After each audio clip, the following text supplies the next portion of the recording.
Malam ini saya ingin menyampaikan bahwa kita melihat dengan apa? Mata, mendengar dengan telinga, berbicara itu yang kita kenal. Sebetulnya kita melihat itu bisa melihat dengan pikiran, bisa melihat dengan hati, bisa melihat dengan mata, dan bisa melihat dengan ruhani. Mana yang lebih tepat penglihatan kita? Ternyata bukan dengan mata, tapi penglihatan hati. Lebih akurasinya lebih tinggi. Bahkan oleh Allah Subhanahu wa taala dijamin kalau yang melihat itu hati tidak bisa dibohongi.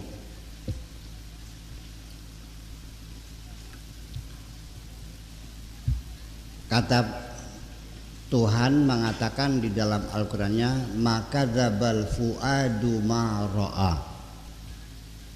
Tidak bohong apa yang dilihat oleh hati. Hati kita tidak bisa ditipu. Hati kita bisa melihat yang sebenarnya. Akurasinya dijamin, Allah menjamin. Kalau kamu melihatnya dengan hatimu, maka penglihatanmu tidak bisa dibohongi. Akan tetapi ketika melihatnya dengan mata, sering nggak anak-anak melihat sesuatu ternyata tidak betul penglihatannya? Sering nggak mata kamu kebobodok? Pernah nggak melihat orang yang kelihatannya kayak orang alim, orang soleh, ulama besar, ternyata penipu? Pernah nggak? Ini mata yang melihat. Asal pakai jilbab kan gitu, sama bawa tasbih, dikiranya imro'ah solihah, ternyata pelacur gedean. Mungkin nggak? Sering. Itu mata kita sering dibohongi. Oleh karena itu, malam ini saya ingin mengajak bapak-bapak, ibu-ibu sekalian. Nah, ibu-ibu tadinya biasa duduk di sini, kan di mana duduknya? Sana jauh. Halo, assalamualaikum. Ya, saya ingin mengajak bahwa jangan lagi mempercayai penglihatan mata kita. Kita pernah tertipu sekali oleh orang. Mungkin gak kita ketipu lagi oleh orang itu kedua kali? Gak bisa, udah. Sekali ketipu untuk selamanya kita tidak percaya lagi. Tetapi ketika penglihatan mata kita yang tertipu, kita masih ngotot bahwa saya melihat sendiri. Iya, colok mata ini sudah. Penglihatan mata berulang-ulang kita percaya. Pernah nggak dengar berita bohong? Masih dipercaya juga telinga kamu? Nah, ini persoalannya. Jadi oleh karena itu, malam ini saya ingin mengajak kita melihat dengan sesuatu yang lebih pasti, yaitu bagaimana hati kita bisa melihat. Kalau hati kita melihat, dijamin oleh Allah, maka dzabal fuadu ma ra'a.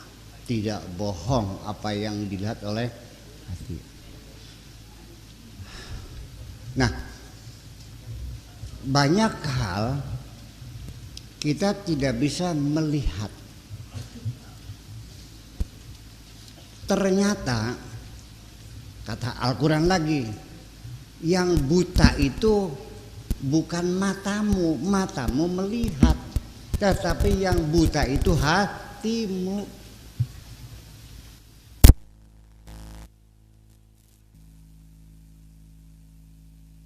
Lakin ta'mal qulub allati fis sudur. Yang buta itu hati. Hati kita buta, tidak bisa melihat sesuatu. Itulah makanya ketika kita hidup di dunia mencari kebenaran-kebenaran hanya mengandalkan penglihatan mata, maka kita selalu tertipu. Udah paham? Oke. Nah, sekarang apa yang kita lihat adalah manusia sekitar kita. Manusia sekitar kita ada yang baik enggak? Yang jahat ada enggak? Yang jujur? Yang tukang bohong? Yang suci? Yang tukang melacur? Bisa enggak dilihat dengan mata kejujuran orang? Bisa lihat dengan mata, dilihatnya dengan hati. Bisakah kesolehan orang dilihat dengan mata? Nggak bisa. Dengan apa melihatnya? Dengan hati. Nah, kita hati dulu. Nanti ada yang lebih canggih lagi, ruhani kita yang melihat. Ya. Nah, bapak-bapak dan ibu-ibu sekalian, kita melihat di wajah ini. Kalau kita melihatnya dengan mata, maka yang terjadi pasti kita umpamakan kita melihat seorang perempuan yang cantik jelita. 1, 2, 3, 4, 5, 6, 7, 8, 9, 10, 11, 12 orang. Ada seorang perempuan lewat. Bapak-bapak melihat dengan mata. Begitu lewat perempuan, saya tanya, bagaimana menurut Pak Kiai?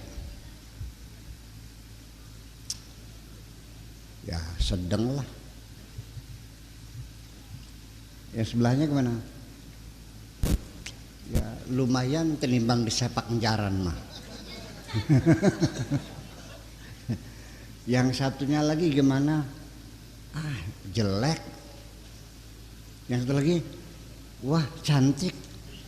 Sebelah, oh cantik sekali. Menurut kamu mana? Luar biasa. Bayangkan, mata kita melihat kecantikan berbeda. Kenapa? Karena mata kita adalah anggota badan kita, ya, merupakan panca indera kita, dan itu pasti subjektif. Ngerti? Subjektif. Artinya subjektif itu akan terjadi berbeda-beda sesuai dengan kemampuan seseorang itu melihat, yang dipengaruhi oleh pengalaman yang berbeda, umur yang berbeda, lingkungan yang berbeda, ilmu yang berbeda, kekayaan yang berbeda, maka menimbulkan pendapat yang berbeda-beda. Itu satu. Kalau kita perhatikan pendapat yang berbeda-beda ini, yang menyebabkan apa? Yaitu faktor subjektivitas. Yang mengatakan sedang itu pasti orangnya banyak bepergian, banyak pergaulan, ya kan gitu.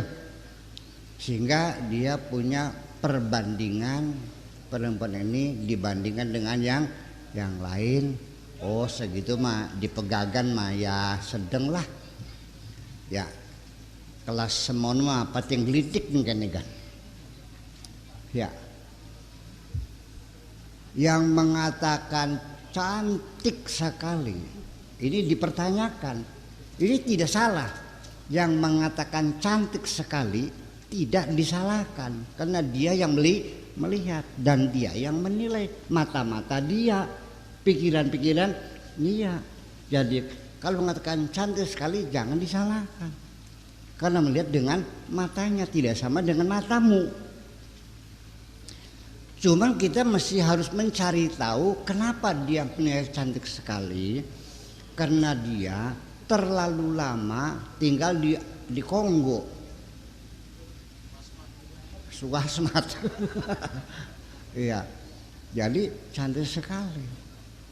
Nah, yang bilang jelek sekali karena terlalu lama tinggal di Perancis. Ya kan? Nah, itulah makanya. Dan sekarang saya nanya, saya pinter nggak? Lah tergantung nantinya. Kalau yang menilai itu profesor doktor yang ada di Perancis, ya mungkin mengatakan lah cuma umum lah gitu. Tapi ini Pegagan, waduh pinternya bukan mahanya, orang Pegagan sekarang. Itulah subjektivitas semacam itu perlu kita waspadai. Selagi kita menggunakan mata, maka penilaian kita pasti akan subjektif. Atau ditambah lagi relativitas kenisbian kecantikan, bahwa sampai sekarang belum ada patokan duga sekian ukuran yang pasti yang cantik itu bagaimana ngukurnya, tidak ada ukurannya. Betul nggak? Sekalipun pada waktu pemilihan Miss Universe, apa Miss Universe itu? Ratu kecantikan dunia. Itu setiap saat ada pemilihan dan itu jurinya itu adalah orang-orang ahli semuanya, kaliber dunia. Kemudian aturannya ada. Jadi poin-poin kriteria-kriteria yang menjadi bahan penilaian ada 3. Nih, sudah tahu. Ada 3 kolom penilaian. Itu disebut dengan triple B. Triple B. B itu behavior, tingkah laku, sopan santun, penampilan, behavior. Kemudian yang kedua brain, kecerdasan otaknya. Yang ketiga baru beauty, kecantikannya. Yang behavior ukurannya adalah bagaimana cara dia berjalan. Ya. Apa jalannya digasruk dah. Ya, apakah matanya tilang-tilong barangkali? Apa digeol-geol? Ya kan begitu. Nah, cara berjalan yang paling bagus seperti jalannya entong. Tahu entong? Ketawa lu. Kayak berubah itu gitu. Ya, kayak jalannya entong. Oke, itu dari sisi behavior. Ada ukuran standarnya. Kemudian dari ukuran brain, kecerdasan, pengetahuan bahasanya, pengetahuan umumnya, kita geografis, sejarah, antropologi, semuanya kecerdasannya. Jadi bukan hanya cantik aja. Ratu kecantikan dunia itu bukan hanya cantik bodinya saja, bukan hanya wajahnya saja, tapi juga otaknya cerdas, perilakunya juga bagus, ya, dan juga begitu kepada beauty ada ukurannya. Pinggangnya berapa senti, bokongnya berapa senti, buah dadahnya berapa senti, ukuran alis dengan hidung berapa senti, bibirnya, semuanya ada. Begitu lengkapnya aturan-aturan untuk menilai kecantikan. Tetapi nyatanya begitu dewan juri merekam, ternyata berbeda pendapat. Banyak terjadi setelah keputusan ini yang menang, banyak yang protes. Lah, sampai saya sendiri pernah, nggak tahu lupa tahun berapa, orangnya orang color, ya orang apa namanya, berkulit coklat bukan putih, orang Afrika, bibirnya lebar, cakep, mulutnya lebar, rambutnya keriting begitu, kok bisa jadi sama. Nah, jadi walaupun ada itu hanya sekedar mendekati, tidak ada ukuran yang pas. Nah, itu kecantikan yang zahir.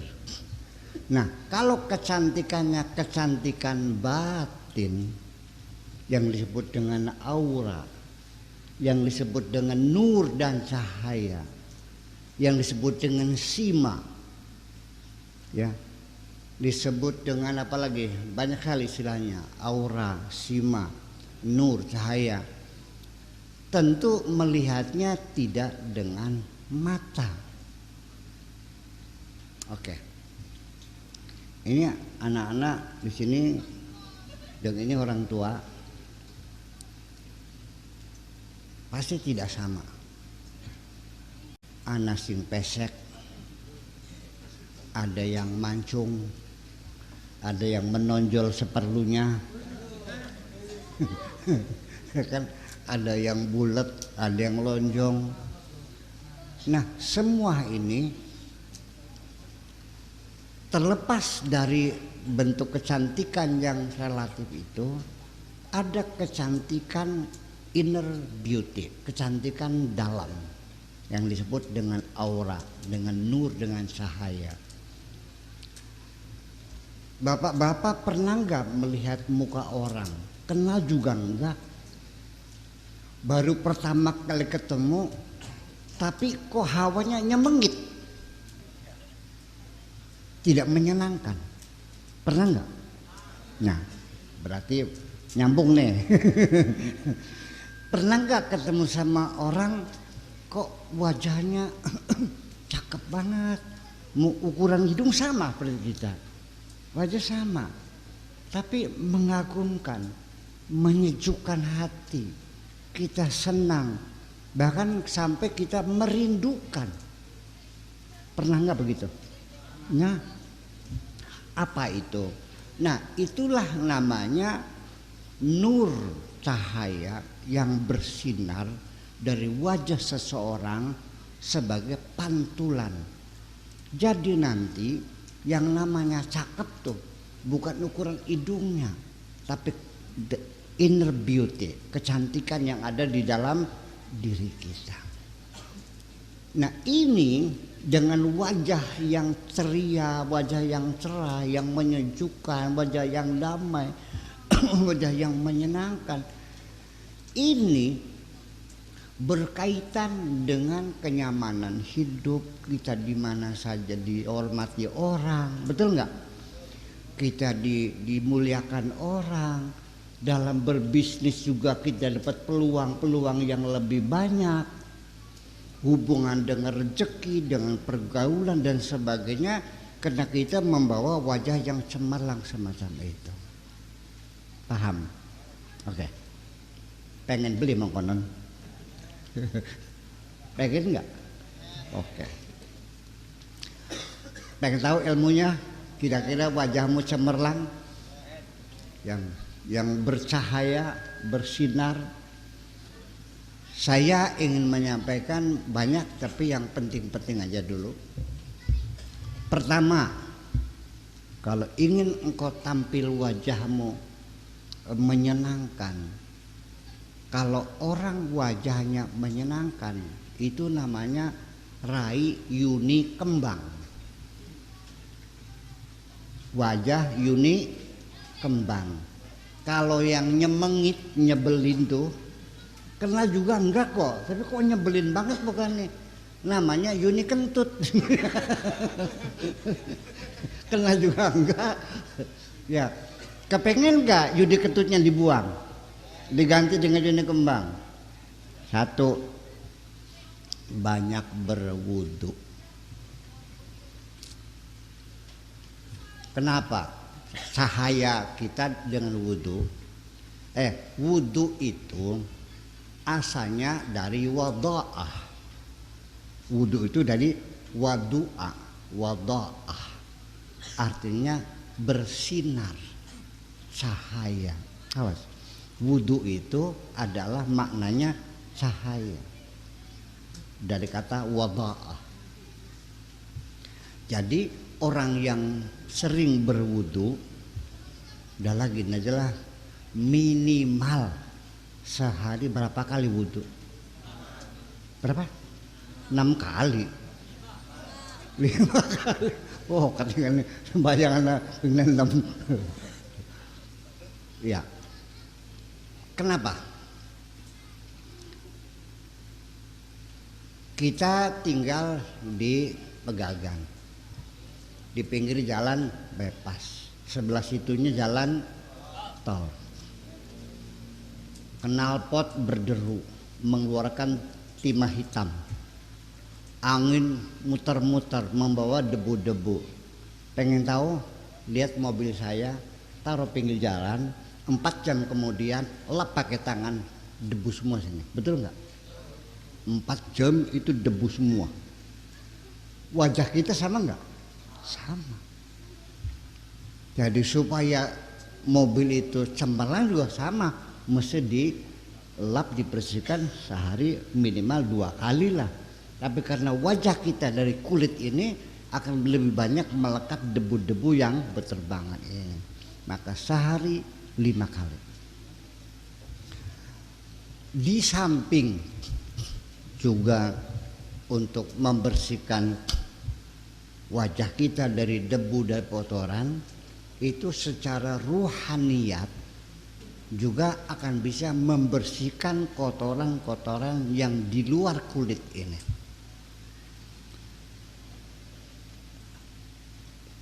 Artinya seharusnya kalau kita lihat di Al-Quran lagi, kan Allah mengatakan inna sholata tanha anil fakhsya'i wal munkar. Sholat itu mencegah kejahatan dan kemungkaran. Betul enggak? Oke. Ada enggak orang yang sholatnya rajin tapi rerasannya rajin? Rerasan tuh ngupat orang gitu, caci maki orang. Ada enggak orang yang sholatnya jalan tapi kalau malam minggu kegeronggong? Ada enggak?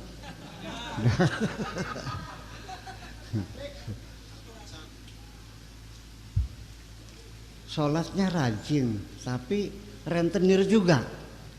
Udah. Kadang-kadang nyopet juga, koruptor juga, rajin sholat tapi tukang ngambilin duitnya rakyat kan gitu. Ada kan? Jadi di mana janji Allah itu? Padahal setiap hari muka kita dicuci, mulut kita dibersihkan, hidung kita dibersihkan, telinga dibersihkan, lipatan-lipatan tangan semua dibersihkan. Kenapa tidak ada pengaruhnya terhadap perilaku kita?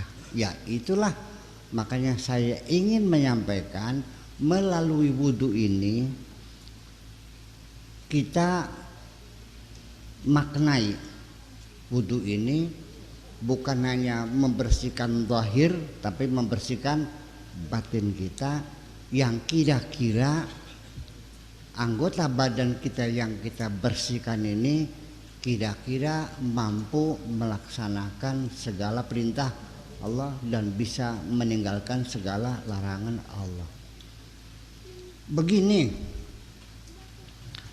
memang tangan, kuping, telinga, kaki, ini adalah anggota badan. Yang menggerakkan itu adalah hati kita, ya enggak?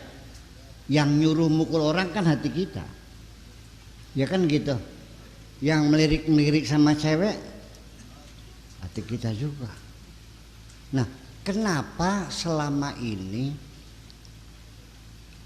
perintah hatimu tidak ditaati oleh anggota badanmu? Sudah tahu besok ujian, kok malam ini ada orkes Oma Irama, kok ditinggalkan pelajarannya malah nonton dulu? Betul enggak? Sudah tahu ada pengajian di Pesanul Muhajirin, ada orang tunggal, hati mah kepengen, tapi kenapa kaki mau melangkah ke sana? Nah, itulah makanya anggota badan kita ini kita komandoi, kita perintahkan 5 kali supaya komandan ini berwibawa, sehari mengeluarkan instruksi kepada anggota badan kita bersamaan dengan melaksanakan wudhu. Kalau menang silahkan coba, barangkali saja ada manfaatnya. Kenapa mulut kita dicuci tapi masih juga mengupak orang lain, menjelek-jelekan orang lain?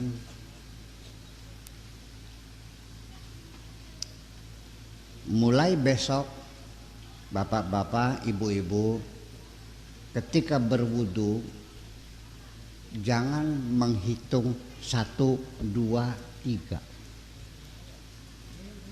Katakan begitu berkumur-kumur, wahai mulutku, katakan yang benar. Kuprut, kuprut, kuprut, prot. Berkumur yang kedua, wahai mulutku, katakan yang benar. Kuprut, kuprut, prot. 3 kali mulut kita diperintah sekali wudu. Kali 5 kali, berarti berapa kali instruksi? 15 kali. Masa nggak nurut-nurut? Ya. Udah.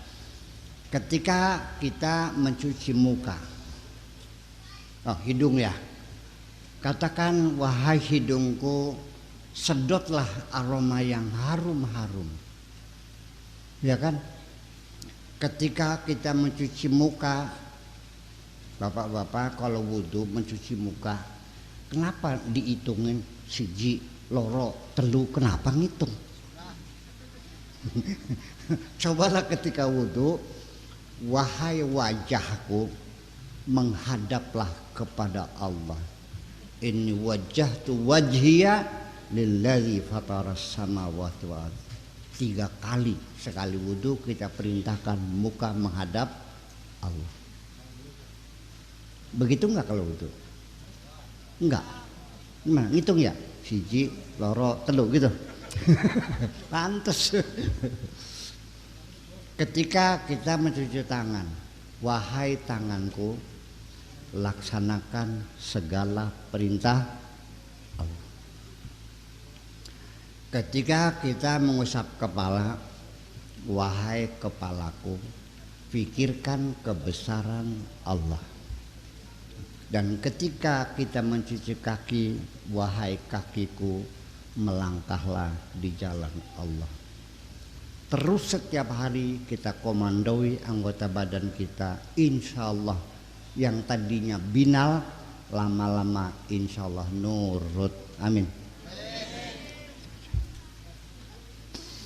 Nah, itu wudhu di samping untuk pembinaan ketaatan kita kepada Allah, juga wudhu itu akan menimbulkan sinar yang cemerlang yang kita rasakan. Melihatnya tidak dengan mata, Pak, dengan hati kita.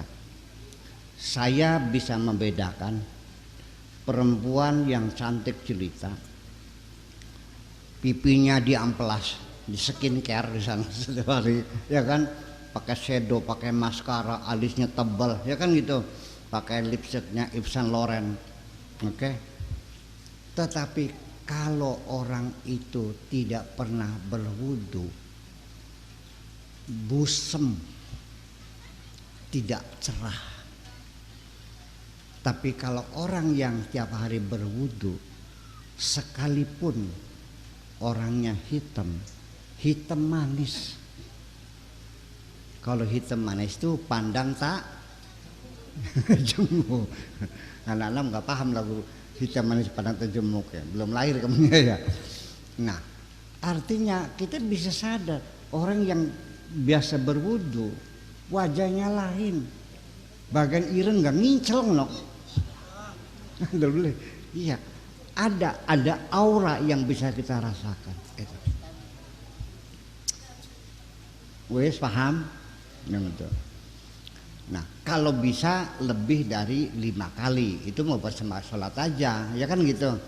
Syukur-syukur ya jam 10 kan bis subuh, jam 10 wudu. Nanti zuhur ya wudu, nanti jam 2 ya wudu lagi, tambahan gitu. Wudu daim juga mungkin anak-anak belum bisa ya, tapi yang sering-sering saja. Semakin sering kita berwudu, semakin menimbulkan kecemerlangan dalam aura kita itu. Yang kedua adalah qiyamul lail, bangun tengah malam. Itu juga akan membawa aura yang indah di wajah kita. Tetapi nanti begini, tengah malam juga coba dibiasakan bangun malam, tapi di ruangan yang jangan terang benderang. Biasakan kulit kita ini mendapat bagian penting di malam hari dengan di ruangan yang gelap itu.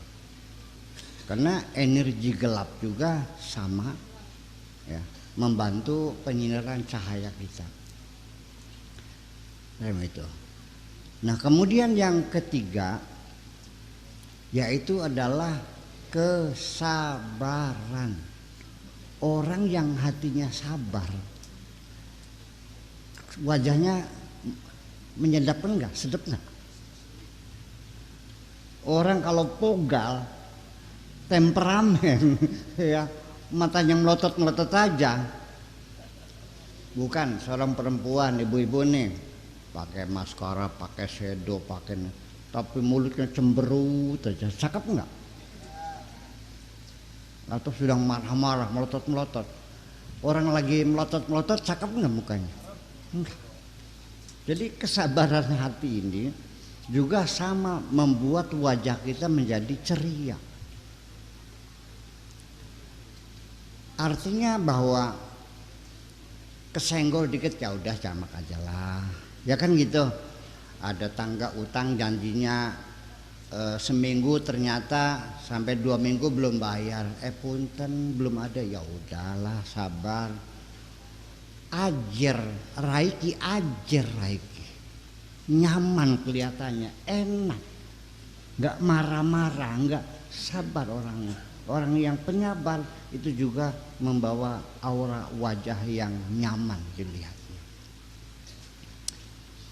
Percaya nggak? Bisa merasakan nggak? Bukan dengan matamu, tapi dengan hatimu melihat.